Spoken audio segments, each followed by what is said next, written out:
Unit 1 Pendidikan Reproductif dan Sosial PIRS. Tajuk Pengenalan Gunaan Bahan.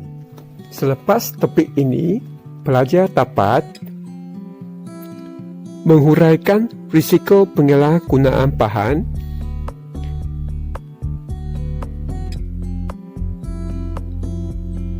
mengaplikasikan kemahiran kecekapan psikososial dan menangani penyalahgunaan bahan, menilai faedah tidak melibatkan diri dalam penyalahgunaan bahan. Maksud penyalahgunaan bahan: bahan kimia psikoaktif yang mempunyai kesan paling ketara ke atas sistem saraf yang menyebabkan keadaan mabuk, euforia, hayal, ketagih, gangguan tingkah laku dan sebagainya. Penyalahgunaan seperti dadah, arak, tangkang boleh menyebabkan ketagihan. Dadah adalah musuh nombor satu negara. Penggunaan yang berterusan akan mendatangkan bahaya dan kerosakan pada diri sendiri, keluarga, masyarakat, negara dan agama. Ciri-ciri dadah: digunakan bukan untuk tujuan perubatan dan penggunaannya adalah dilarang, diperolehi secara haram,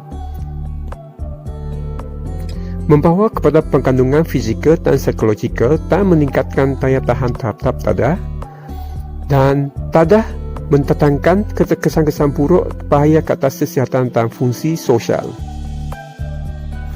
Kategori dan jenis-jenis dadah.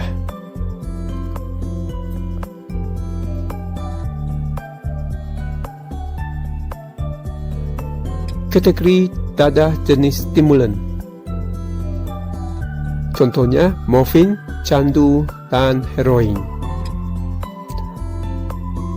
Kategori dadah jenis opiat. Contohnya ganja, hasyih. Kategori depression, sedatif hypotonik, tranquilizer. Kategori hallucinogen, pil ekstasi. Kategori cannabis, contohnya meskalin, psilocybin, dan kategori designer drug, contohnya shabu dan kokain.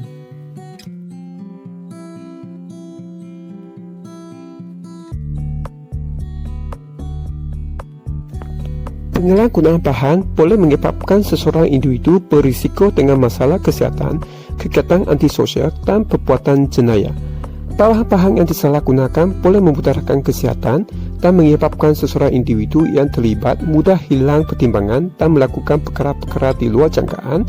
Keadaan luar kawalan yang berlaku akan memberi ancaman kepada diri sendiri serta orang lain. Dapat 7 risiko penyalahgunaan bahan terhadap diri sendiri. Yang pertama, kesan ke atas fizikal. Yang kedua, kesan ke atas janin. Yang ketiga, kesan ke atas sistem saraf. Yang keempat, kesan ke atas hati. Yang kelima, kesan ke atas otak. Yang keenam, kesan ke atas sosial. Dan nombor 7, kesan ke atas mental dan emosi. Risiko penyalahgunaan bahan dari aspek fizikal. Yang pertama, mempengaruhi sistem pernafasan, saraf jantung, metabolisme dan otot-otot. Yang kedua, fungsi otak terganggu sehingga menyebabkan sawan. Nombor 3, tubuh akan menggigil akibat penurunan kadar metabolisme dalam badan. Nombor 4, mata akan kelihatan merah dan berair serta hidung berhingus. Nombor 5, penampilan diri tidak tersusun dan tidak normal. Nombor 6, perut berasa sakit, kadang-kadang muntah dan ceri-beri sehingga menyebabkan berat badan terjejas. Dari segi mental dan emosi, yang pertama, hilang kawalan diri dan pemikiran, tidak berasa segan silu untuk melakukan perkara di luar batasan di khalayak ramai. Nombor 2, dikenali sebagai kesan psikologi. Nombor 3, berasa seronok, terangsang, halusinasi dan hayal. Nombor 4, boleh bertindak ganas dan hilang kawalan emosi.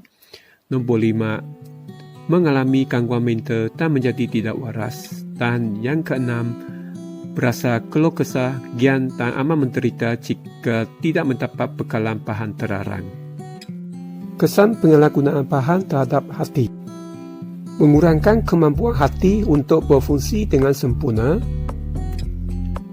Hati akan mengalami kerosakan yang serius seperti sirosis hati yang boleh membawa maut. Seterusnya, risiko penyalahgunaan bahan terhadap sosial.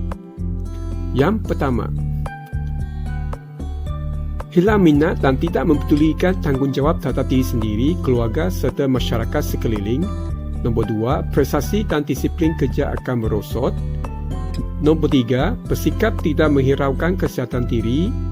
Nombor 4, bersikap ramah sehingga berlaku perpecahan, penderaan dan kekanasan dalam keluarga.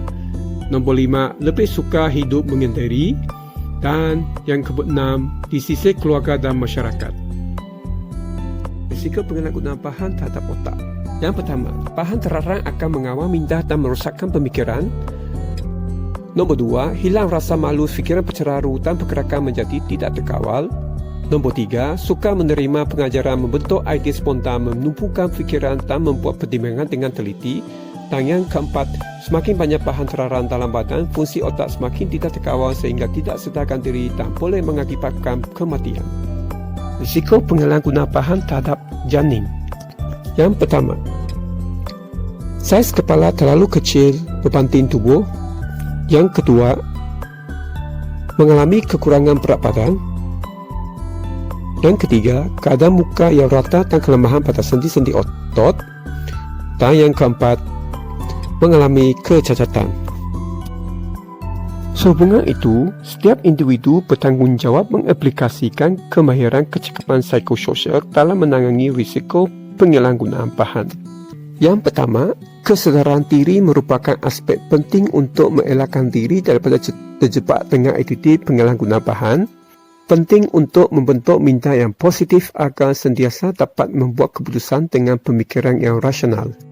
Yang kedua, pendidikan penyalahgunaan bahan di sekolah merupakan langkah awal bagi membentuk masalah penyalahgunaan bahan dalam kalangan murid.